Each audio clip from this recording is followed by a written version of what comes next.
I'm making this video today, like right now, because I'm actually living through the advice and the stuff I'm going to talk about.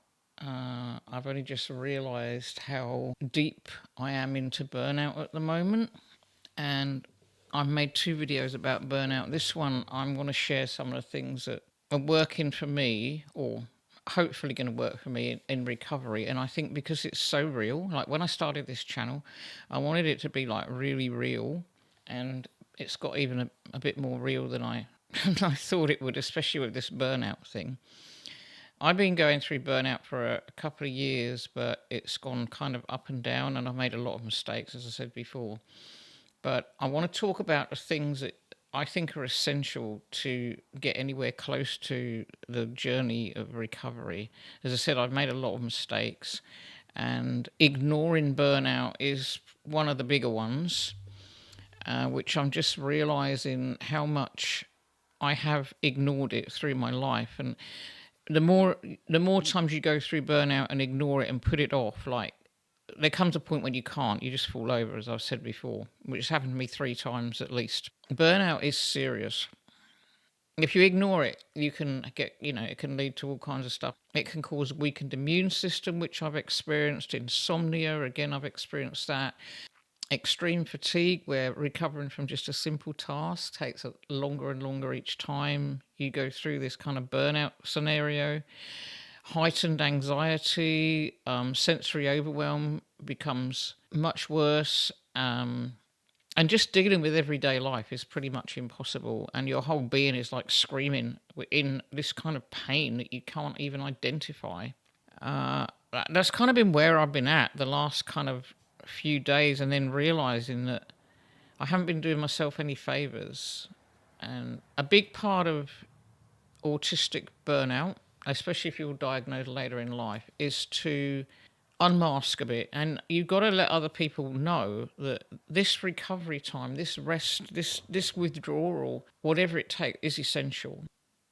It's terrifying when you don't think you're ever going to get better, when you don't think you're going to be able to get up and be a normal person again. That is really horrific.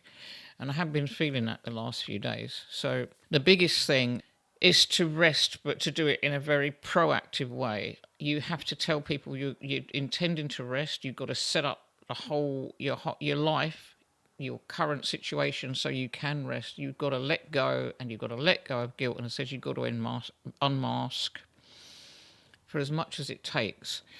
It's easy to sort of say, "Oh, yeah, I need a rest." This is like essential rest. You need to create an environment where you feel safe and where you're comfortable. You need to let go of guilt, and you need to let go of all of the things that you just can't control, and even the things that you can control but you just don't have the energy to do it right now.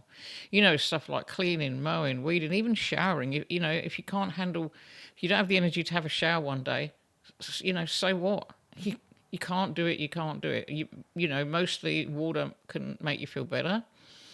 But there's also the stage of getting in the shower and out of the shower, as I said before, the whole sensory thing for a lot of autistic people. I don't like that transition.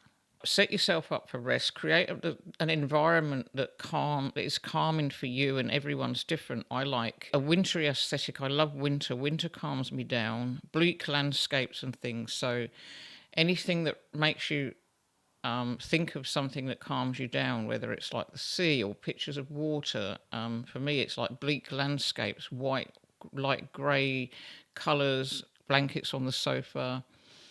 Blankets, I need softness around me.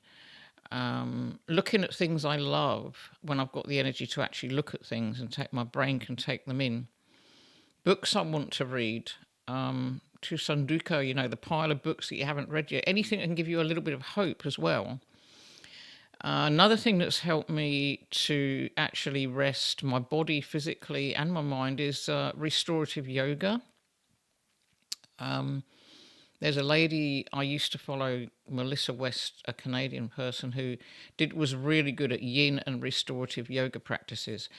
And restorative yoga, you actually support your body with props and blocks and pillows, and you kind of feel, you create this feeling of floating, and it's amazing if you can really set it up And also I struggle a lot with yoga videos because I can't stand the talking.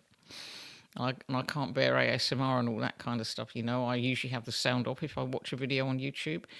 But with minimal cue yoga, usually once you've been told how to set yourself up, there's no talking. And you can actually search for minimal cue yoga. Or as I said, once you're set up, just turn it off. If they're reading poetry or talking away, just turn the sound off once you're set in position. Yin yoga is very similar. You hold a position for a long time.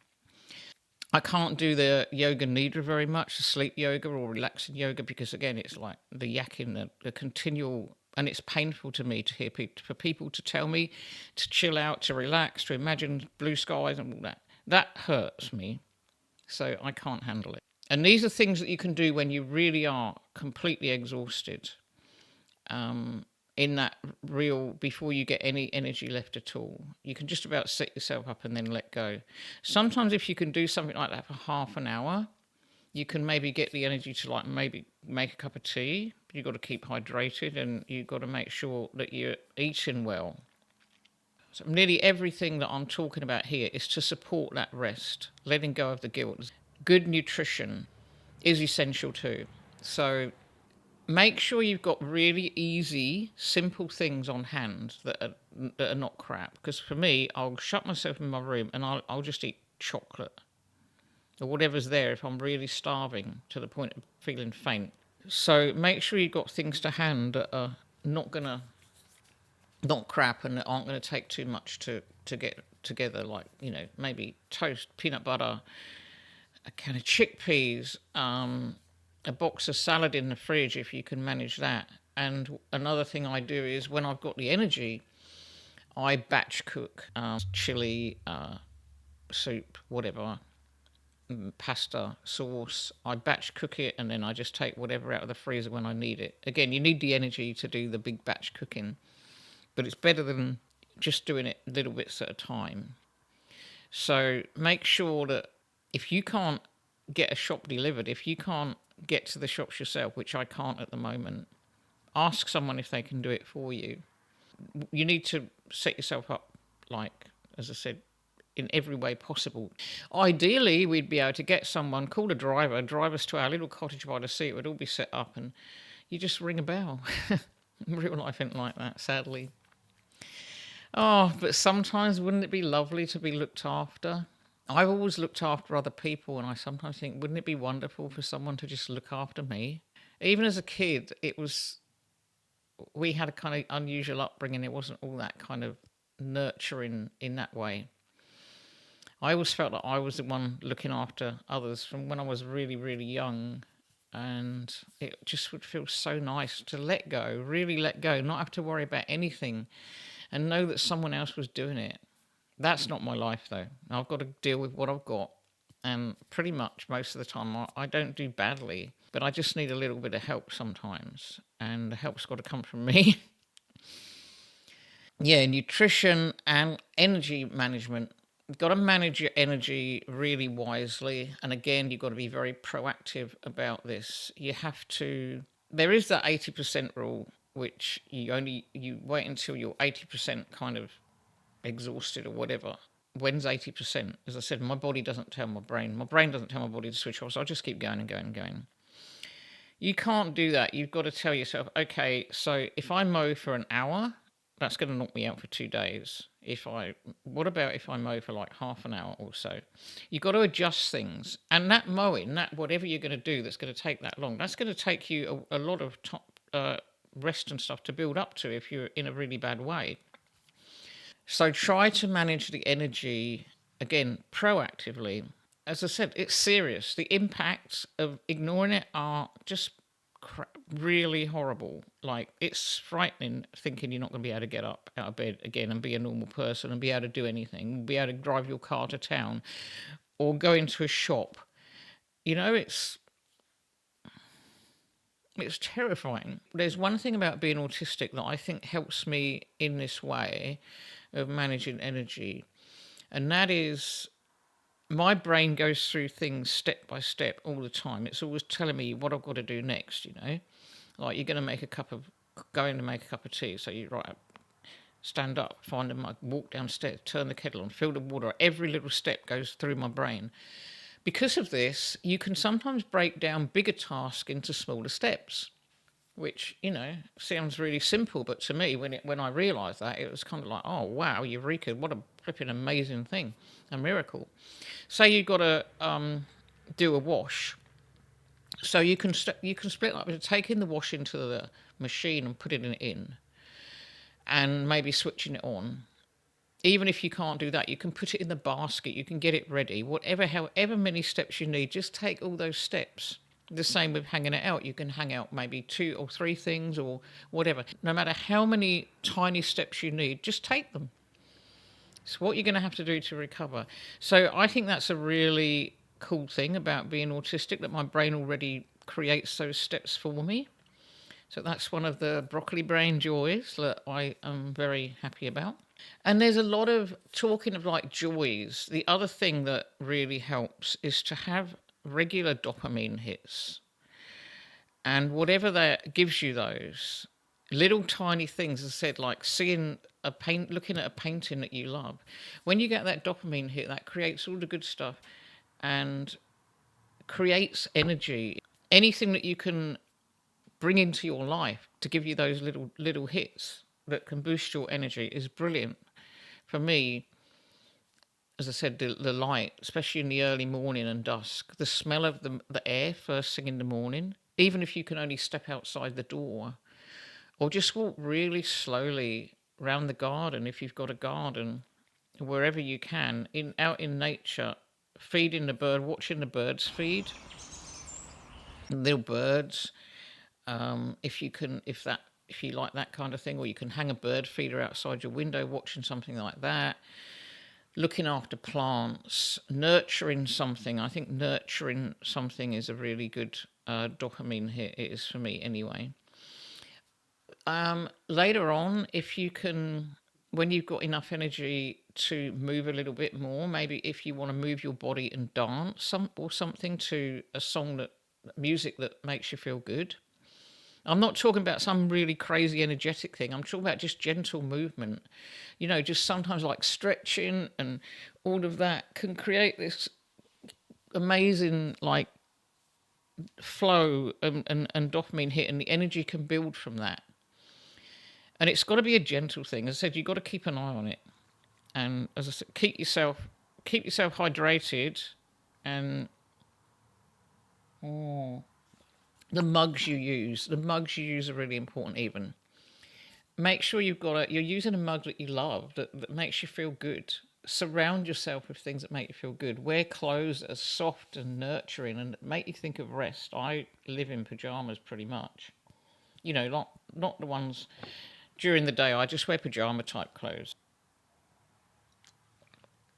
I don't wear the same ones in the daytime that I wear to sleep most of the time, unless I have no energy to change. But usually I'm dressed in like, t-shirt and pajama pants because they're my good sensory clothes. So the joys, the dopamine hits, the nature. Yesterday I was in the garden early as the sun rose, and it was really good. I was tired, but I wanted to be out in the air. Sometimes I wake up and I've got to be out and feel the cold air on me. And I found this some beautiful spider's web.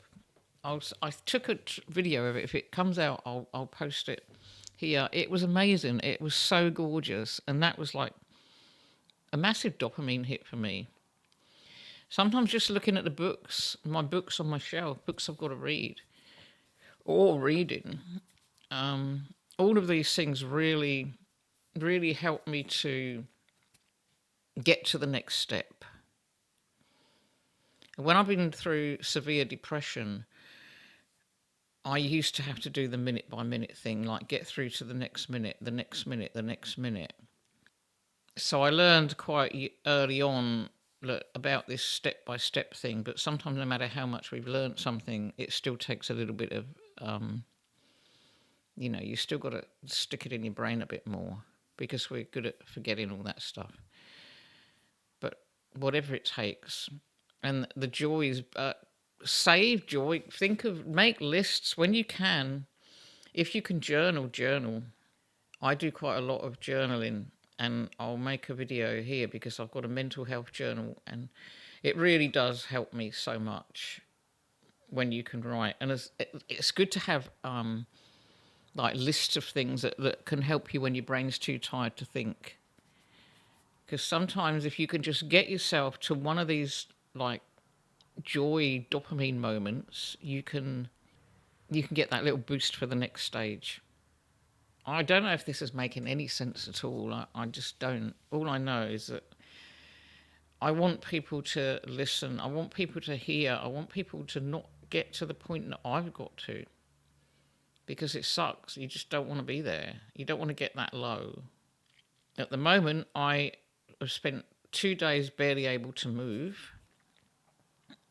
I wanted to make this video for a couple of days. I did go out in the garden yesterday and in the morning early and just walked around really slowly and found that spider's web. But for the rest of the day, I was pretty much whacked. I was too tired to eat hardly. I think I made a cup of tea, and then I had to just go to bed because I was exhausted. And I was sad as well because even though I I think when you've dealt with social issues a lot of your life and you first start to unmask a little bit, in order to do that, you sometimes have to lose that whole sense of FOMO.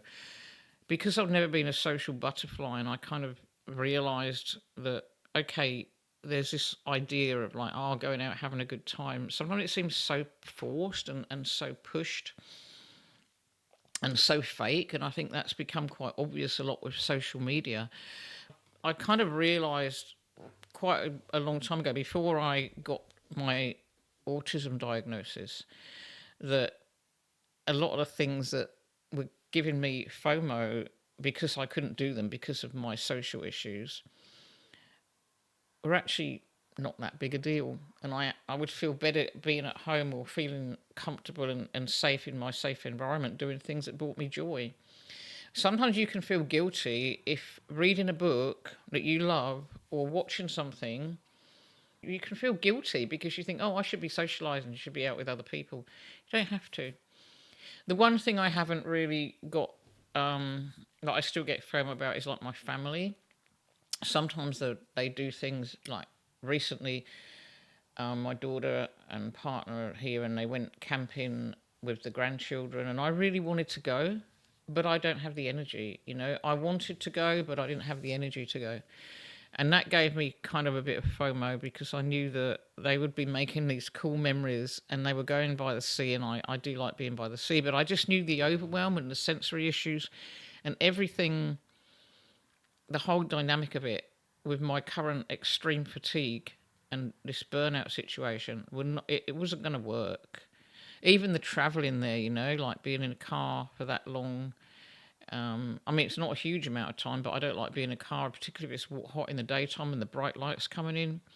So I didn't go, and I did feel pretty bad about that.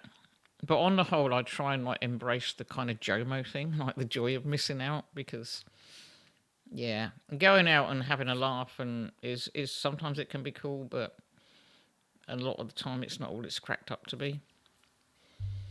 I know that makes me sound like a miserable old fart, but anyway, I've rambled on for way, way, way too long. Sorry about that. I hope this has helped somebody. And my name's Bobby. The channel is called Broccoli and Toast. I have a little sign there, which is kind of cool. So even if I don't say it, you can see it. And I'll hopefully see you again soon. And just remember, chill out, rest, find a little joys